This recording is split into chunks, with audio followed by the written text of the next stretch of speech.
Programme حالات حاضرہ دیکھنے والوں کی خدمت میں محبت برا سلام۔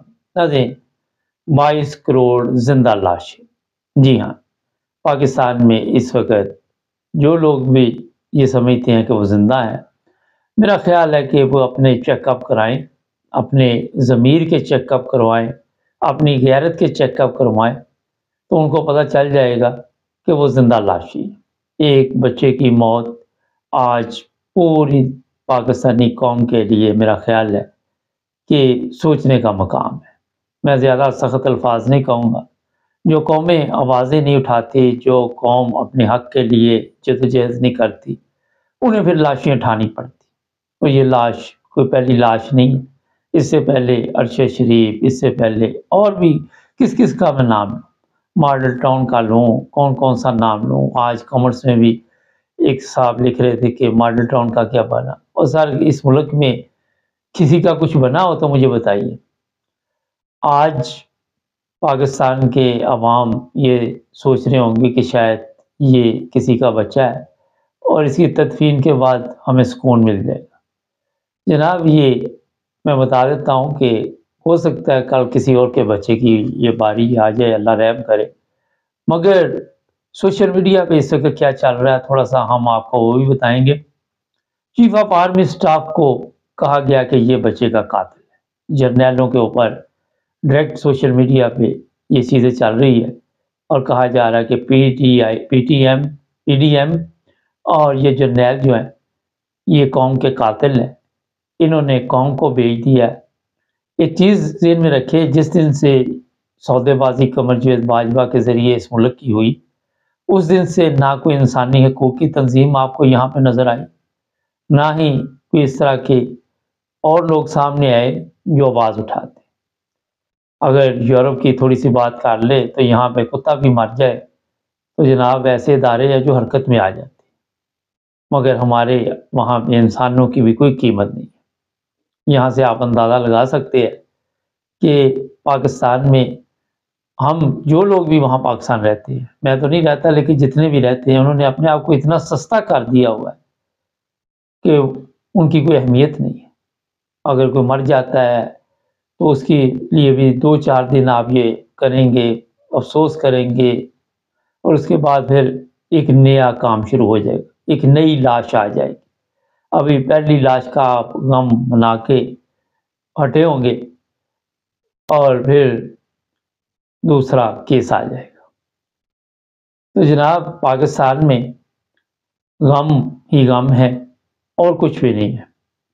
ایک چیز اور میں آپ کو بتا دوں کہ اگر آپ سمجھتے ہیں کہ جن لوگوں نے یہ ظلم شروع کیا ہوا ہے وہ رک جائیں گے، تو یہ آپ کی غلط فہمی ہے۔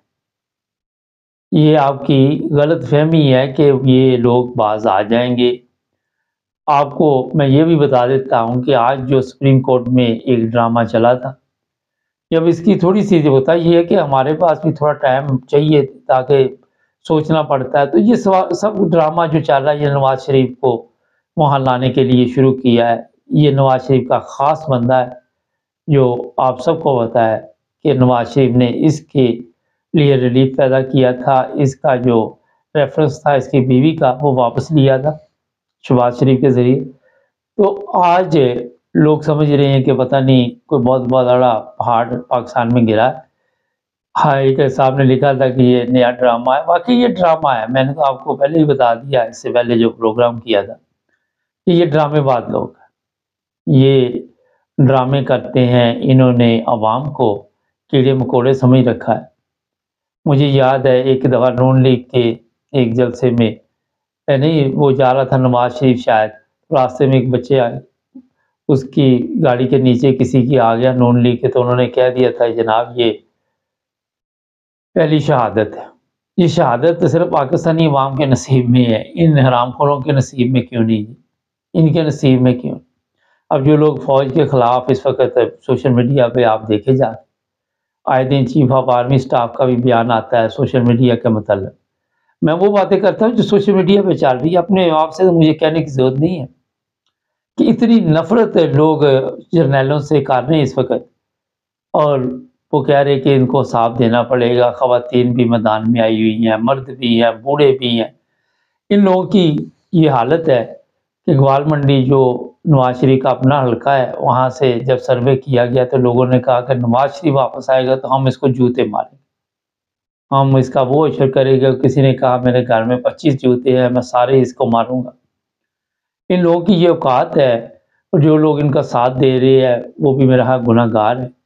ان کو بھی کچھ نہ کچھ اپنے متعلق سوچنا چاہیے، اپنی قوم کے متعلق سوچنا ہے۔ اور مجھے افسوس یہ ہوتا ہے کہ یو کے میں بھی رہ کے کئی لوگ ابھی تک وہی دماغ لے کے بیٹھے ہوئے ہیں، اور یہاں پہ وہ سمجھتے ہیں کہ نواز شریف جو ہے وہ ملک کو ٹھیک کرے گا۔ بابا 3 دفعہ اس نے ملک ٹھیک نہیں کیا، 4تھی دفعہ یہ کیا کون سا پہاڑ ڈالے گا؟ اس کا بھائی 16 مہینے رہا، پہلے یہ 3 دفعہ رہا۔ تو جناب یہ جو کچھ وہاں پہ پاکستان میں ظلم ہو رہا ہے، اس کا حساب کون لے گا؟ کوئی عدالت نہیں بولے گی اس کیس میں۔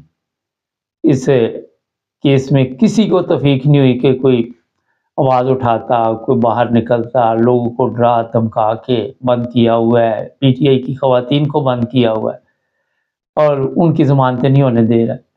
سارا کچھ یہ جرنیلوں پہ آ رہا ہے۔ میں سیدھی بات بتا دوں، آپ سوشل میڈیا پہ چلے جائیں، میں جو بات ہے وہ سچ آپ کو بتا رہا ہوں۔ ان خواتین کے بھی بچے ہیں گھروں میں، کسی کے خاوند کو بھی پکڑ لیا ہوا ہے، کسی کے باپ کو لے کے کسی کے گھر کو برباد کر دیا۔ یہ جو سور اکثر میں بتاتا ہوں، وہ اس سے اور مثال کیا تو ہرے بھرے کمادوں میں کھیتوں میں گھس جاتے ہیں تو وہ پھر ویران کر دیتے ہیں چیز، ان سے کوئی امید نہیں ہوتی۔ وہ صاحب اس وقت بنا ہوا، جس کو بھی اٹھاتے ہیں غائب کر دیتے ہیں، جس کو بھی اٹھاتے ہیں غائب کر دیتے ہیں، اور دہشت پھیلانے کے لیے ہر وہ حربہ استعمال کیا جاتا ہے۔ یہ جو لوگ یورپ میں آواز اٹھاتے ہیں، ان کے لیے بھی یہ بڑا کچھ کر سکتے ہیں، صرف ڈرتے ہیں کہ یورپ میں کوئی اس طرح کا کیس ہو گیا تو ہمارے گلے پڑ جائے گا، کیونکہ یورپی یونین ہے، اور آج کل ہر چیز جو ہے وہ آپ کو پتا ہے کہ یورپ والے تو چھوڑتے نہیں۔ امریکہ، کینیڈا، جو بھی لوگ اس وقت وہاں پہ رہتے ہیں اور آواز اٹھاتے ہیں، اگر پاکستان کا بات چلے تو ان کو بھی نہ چھوڑے۔ ہماری جو آرمی ہے، آئی ایس آئی، اور وہ ہر قدم اٹھاتے ہیں۔ پچھلے دنوں میں دیکھ رہا تھا کہ کوئی 2 قتل یورپ میں بھی ان کے گلے پڑے ہوئے ہیں۔ تو جناب یہ سوشل میڈیا پہ اس وقت بہرحال یہ چیزیں چل رہی ہے کہ پاک فوج کے خلاف نفرت میں اتنا اضافہ ہوتا جا رہا ہے کہ ایک دن میرا خیال ہے کہ وہی حالات ہو جائیں گے جو بنگلہ دیش میں ہوئے تھے۔ کہتے ہیں بنگلہ دیش میں بھی اسی طرح نفرت شروع ہوئی تھی، پاک فوج کے خلاف نفرت شروع ہوئی تھی، پھر پاک فوج نے ان پہ گولیاں چلائی۔ اور یہاں پہ لوگ ایک سوال ضرور کرتے ہیں کہ کبھی یہ بتائیے کہ دشمن سے آپ نے لڑائی کی ہو تو کوئی اچھی خبر لائے ہو، کوئی ایسی چیز بتائی ہو۔ یہ سوالات تو اٹھتے ہی ہیں نا کہ 90,000 جنگی قیدی، پوری دنیا میں اس طرح کا کیس نہیں ہوا، ہماری فوج کے ساتھ ہوا۔ پھر یہ سوال اٹھتے ہیں کہ ہماری فوج جو ہے وہ اپنے لوگوں پہ ظلم کر سکتی ہے، دوسرے کے ساتھ نہیں لڑ سکتی۔ گھر میں تو آپ کو پتا کتا بھی شیر ہوتا ہے، پتا تو باہر جا کے لگتا ہے کہ اب دوسروں سے پلا پڑے۔ تو جناب یہ جو کچھ پاکستان میں ظلم کی داستان چل رہی ہے، نہایت ہی افسوسناک ہے۔ ہمیں یہ عدالتوں کی کارروائی ٹی وی پہ دکھا کے بتائے نا، یہ تماشبینی بند کریں جو بھی آپ کر رہے۔ پہلے آئین اور قانون کے متعلق سیکھے، پہلے اپنے اندر رحم پیدا کرے، درد پیدا کرے۔ یہ زبانی باتیں آ کے بتانی یہ اچھی نہیں لگتی آپ کو۔ میں بالکل آپ کو ٹھیک کہہ رہا ہوں۔ آپ سے پہلے جتنے چیف جسٹس کے وہ بھی کوئی نہ کوئی نیا ڈرامہ۔ اب ایک نے کامرس میں لکھا تھا مجھے کہ وہ جو ثاقب نثار تھا، پھر افتخار چودھری تھا، کہتے اس سے بھی بڑا ڈرامے باز آ گیا، یہ بندیال گیا تو اس سے بھی بڑا ڈرامے باز آ گیا۔ تو لوگ آپ کو یہی کہتے ہیں کہ یہ ایکٹر ہے، ایکٹنگ کرنے آتے ہیں اور ایکٹنگ کر کے چلے جاتے۔ بہرحال اس کے جو سب سے خطرناک بات ہے، social media chief of army staff اور جرنیلوں کو قاتل اس بچے کا قرار دے رہی۔ کب تک یہ لاشیں اٹھائیں گے؟ اللہ تعالیٰ رحم کرے۔ اور میں اپنے ان لوگوں کو بھی کہوں گا کہ آپ کبھی غور کریں، آپ کے بھی بچے ہیں، آپ کے بھی بچے ہیں، کبھی ان پہ اس طرح کا وقت آئے تو آپ پہ کیا گزرے گی۔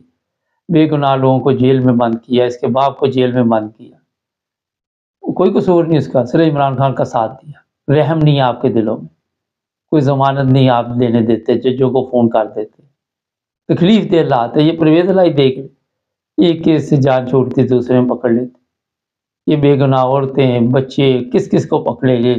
اتنے چھوٹے چھوٹے بچوں سے آپ ڈرتے ہیں، خوف ہے، اور کہتے ہیں ہماری جو فوج ہے دنیا کی بہترین فوج ہے۔ وہ بچوں سے ڈر کے آپ نے لوگوں کے وہ جیلوں میں ڈالا ہوا ہے۔ پچھلے دنوں آپ کو بتا 12 سال کا بچہ بھی اٹھا لائے تھے۔ ناظرین ہمارے چینل کو سبسکرائب، بہت دکھ بھرے یہ پروگرام ہوتے ہیں، جڑے رہیں ہمارے ساتھ، ملیں گے نئے پروگرام میں، اپنا خیال رکھیں، اللہ حافظ۔